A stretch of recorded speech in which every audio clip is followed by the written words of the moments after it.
আসসালামু আলাইকুম। ভিএস কোডে কিভাবে স্ক্রল করে এইচডি কোয়ালিটি স্ক্রিনশট নিতে হয় সেটি সম্পর্কে জানব। ভিএস কোড ওপেন করার পরে ডাউনলোড অপশনে ক্লিক করে কোড স্ন্যাপ লিখে সার্চ দিতে হবে। প্রথমে যেটি আছে সেটা ইনস্টল দিতে হবে। স্ক্রিনশট নেয়ার জন্য Ctrl+P প্রেস করলে একটি সার্চ বার আসবে। এখানে গ্রেটার দেন কোড স্ন্যাপ লিখে সার্চ দিলে নিচে কোড স্ন্যাপ সাজেস্ট করলে ক্লিক করতে হবে। তারপর ইচ্ছা মতো স্ক্রিনশট নিতে পারবো।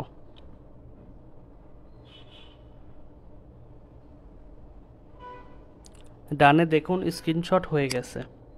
সেভ করার জন্য এই অপশনটিতে ক্লিক করলে সেভ হয়ে যাবে।